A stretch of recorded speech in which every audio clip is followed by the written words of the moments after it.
Dallas Cowboys did not have the 2024 season that they were hoping for, but a lot of changes will be coming their way in the 2025 offseason and beyond, as well as Mike McCarthy is no longer the head coach of the Dallas Cowboys as of today, Monday, January 13th. My name is Tyler, here with my brother Ryan, and we are going to break down what Cowboys fans should expect in the 2025 offseason and beyond. But before we get into that, if you like the content that Ryan and I put out and you want to help the Tracy Tate channel grow, the easiest way is hitting that subscribe button, tackling that bell to get notified when new videos come out. And while you're at it, leave a like and a comment. Let us know who you think the new head coach should be for the Dallas Cowboys. And Ryan, that being said, let's get into it here. This is actually, I'll say this now, we try and pre-record, especially content like this where, kind of go throughout the season. We already did the Cowboys video. And so, but that was yesterday. That was Sunday. And then, Yeah. of course, we wake up today and Monday that Mike McCarthy, them are parting ways. And Ryan and I, we had the conversation.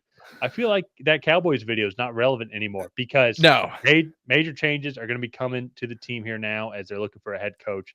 Priority number one entering the offseason. And I think now all of a sudden this Cowboys team kind of becomes a pretty hot destination. I mean, you're Oh going to yeah. have one of the best uh, receivers in the league. You're gonna have one of the best edge rushers in the league. You're gonna have a devout fan base, all throughout the US. You're gonna have prime time slots as well. They are even when it comes to the cap space, depending on who you're looking at over the cap, they have them essentially at even with the cap currently.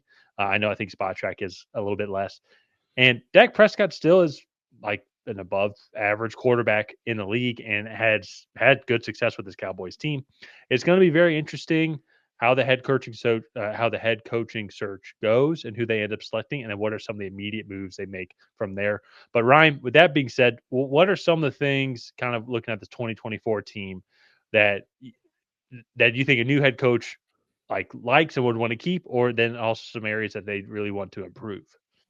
Yeah, I mean, first off, the passing offense, even with Dak Prescott going down, CeeDee Lamb finished the season on IR, still be 11th in the league. I think is pretty impressive, and that just shows like uh I'll give a little bit of kudos to Mike McCarthy, where he was able to persevere a little bit this season. They had a lot of injuries; they were pretty banged up, and they didn't really have a running game to rely on at a lot of times, and so they still had to kind of force things in the passing game. Where that rushing offense, speaking of, averaged exactly 100 yards, and like they were 27th in the league, so well below average, a borderline, well, not borderline, a bad running game. And all in all, like they need to improve on that side of the ball. The offensive line did okay. They did a little bit above league average with 38 sacks allowed in pass protection, but still 28 to turnovers with 28 turnovers. Not good there. And on the defensive side, not a whole lot of good numbers there as well. They were an elite sack production team and were above average in turnovers, but other than that, like just not good. I guess average passing defense, but just not a good defense overall, especially for a team that has a CB1, that has an edge rusher, an elite edge rusher in Micah Parsons. So I think it's going to be really interesting to see kind of who comes in here. What mentality do they bring? Do they go and get Brian Flores, who is a aggressive defensive coordinator, or an aggressive defensive minded coach who is going to blitz over half the time and be one-on-one on the outside, or do they want to go with a young offensive mind in Ben Johnson who could come in and really revolutionize this offense as a whole? I think it'll be really interesting to see kind of where they go from here. Yeah, and I think too, just to add on to the sack production, which has been kind of wild, it's like both Micah Parsons and Demarion Overshone only played in 13 games, and Overshone actually had a kind of a serious leg injury as well. So I have to see how his offseason goes. But Micah Parsons had 12 sacks, and Demarion Overshone had 5 sacks, so 17 sacks just between the two of them, and they both missed a quarter of the season overall. So it's like kind of like, what could that number have been had they Yeah, played full seasons? And I think if they improve on this defensive interior, as we're about to get to in here in a second, also DeMarcus Lawrence, he only played in 4 games as well. yeah, To even add on to that, and even in those 4 games, he had 3 sacks. So that's a pretty good little ratio. If he would have played 16, 17 games, he would have had a 15, 16 sack season also, if it all correlates. But I think that's going to be something I think this team could hang its to hang its head on going into the offseason, especially too if you go get a defensive minded head coach. and like you're gonna already have like a pretty stout defensive line. But I think it's gonna be kind of one of the interesting things if we move on to the who is currently slated to be a free agent, and a lot of names here. A couple of the main ones though, like Zach Martin, right guard, he's heading to be a free agent. Eric Kendricks, linebacker as well. Chauncey Golston, defensive tackle.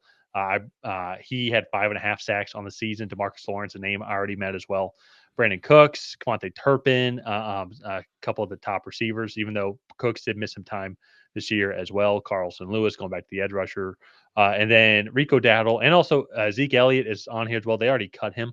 But a lot of other different guys here as well, and just a lot of key guys that have played a lot of positions. And one of the things that's very unique about this is, from what I've been reading, is there has been reports that Cowboys fans should expect a very similar type offseason as what they had last year, where very few re-signing, very few additions to the team as well. Still kind of waiting, for when Dak Prescott has to get paid, or then when I think CeeDee Lamb's already been paid. I have to go back and double check. Yeah. But Actually, I there's think some they other. both signed contract extensions this Sorry, offseason. I think Mika Parsons was the guy that they're waiting. Like they're going to have to pay for a contract as well. So they're saving up some money, and I think also too trying to just rebuild, get a better core, because they have the elite pieces, but they're now trying to build the foundation for a good team moving forward.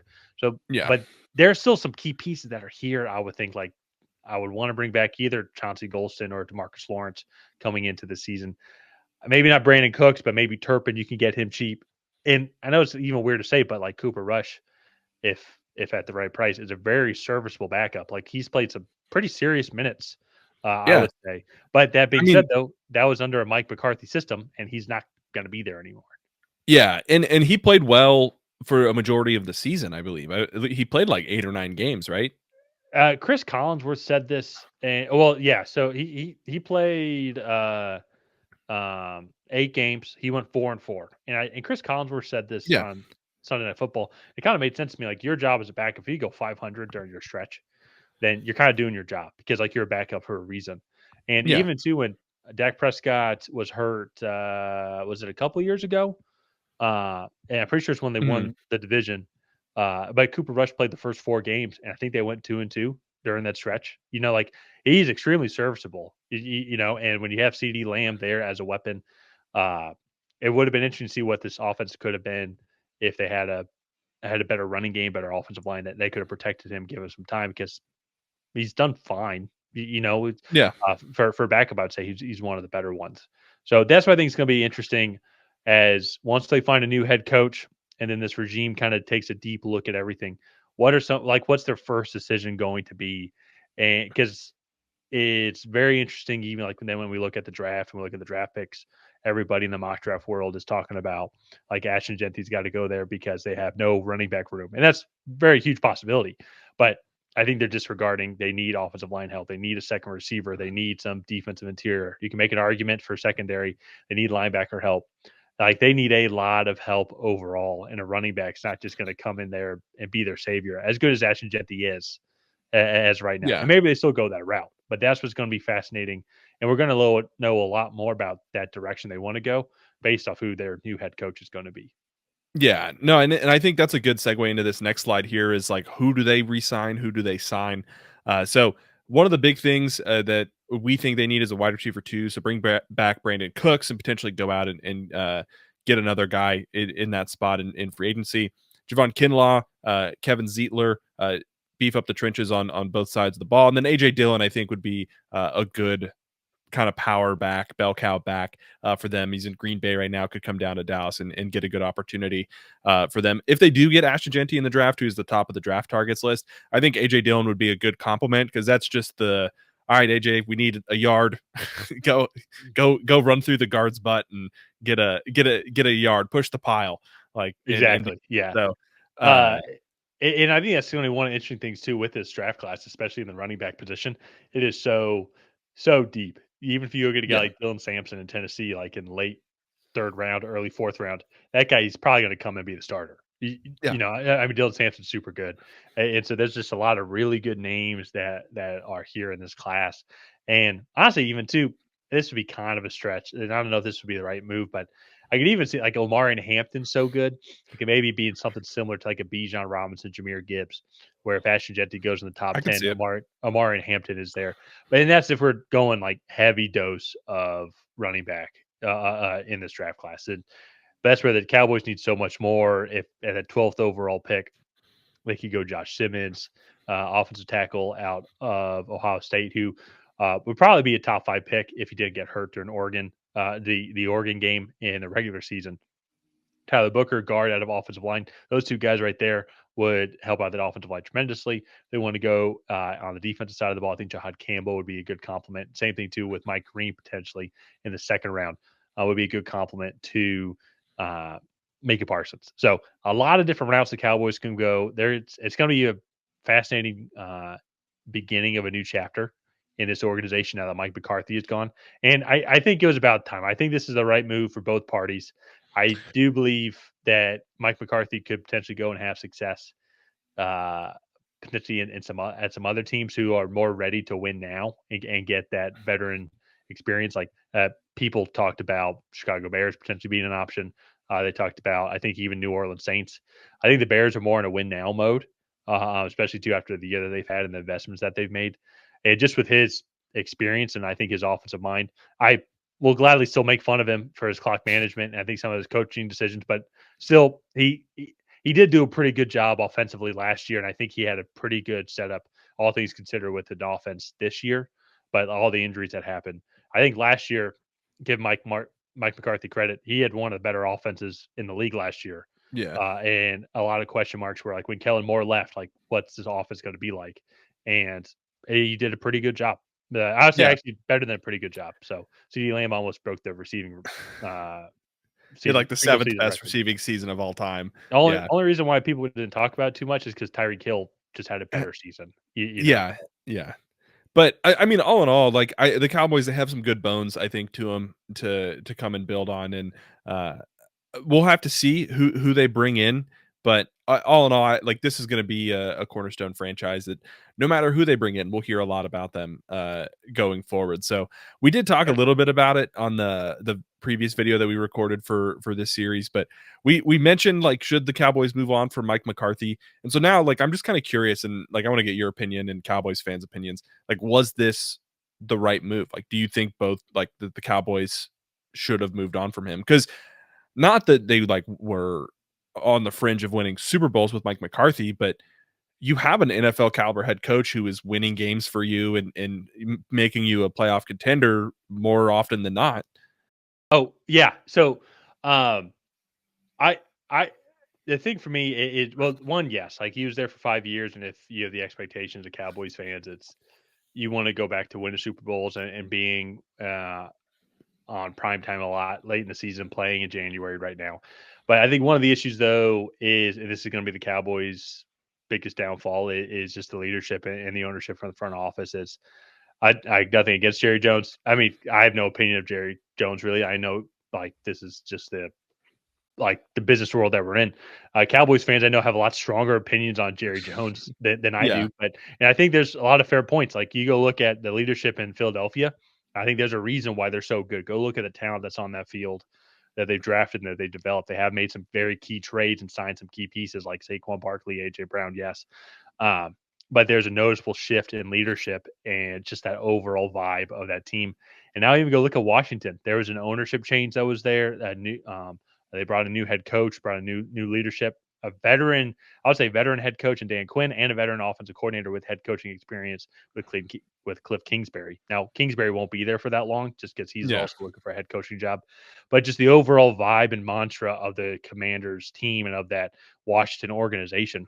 I mean, shoot, it's Washington might be going back to the old Washington. Literally, they might change their name back to the Redskins. Like, just the overall whole excitement around this team now has changed compared to what it was like for the past 15, 20 years. And like literally, I think it's because of the new ownership and the new vibe. So I say all that. The Cowboys, I think you can go get a new head coach in here, but I still feel like it just comes from the top down. Yeah. That's really going to be holding back this team from success. And so I think it would be a lot of fun to see Ben Johnson and what he could do with this offense. Like Imagine they get Luther Burden with the 12th overall pick. You have Ben Johnson now as the quarterback, and he'd have CeeDee Lamb, Luther Burden. You have Dak Prescott as the quarterback. Let's say they use their second round pick to take Caleb Johnson or somebody like that. You start to improve on that offensive line, and this offense could be really great. And then you go and bring in a veteran defensive coordinator, and you're going to have Micah Parsons. You're going to have Demarion Overshown, DeMarcus Lawrence if they re-sign him. And that right there could be a 40 sack season just between those three guys if they stay healthy. But it just seems like there's just always something that's going to be holding back this team from like taking that next step and winning the Lombardi Trophy. So we'll kind of have to wait and see. I think it was good move for both parties with Mike McCarthy and the Cowboys. And maybe the Cowboys will make me wrong. Maybe the Cowboys will finally hoist that Lombardi Trophy for these Cowboys fans, because I know they've been itching over the past 30 years. Yeah. So we'll just have to wait and see. But let's go ahead. Let's wrap up this video here. If you guys have not already, please go ahead and like and subscribe. That is the best way to help out the channel. While you're down there, leave a comment on what you thought of the Cowboys moving on for Mike McCarthy and what head coach do you want to see them bring in. And other than that, we will see you guys next time.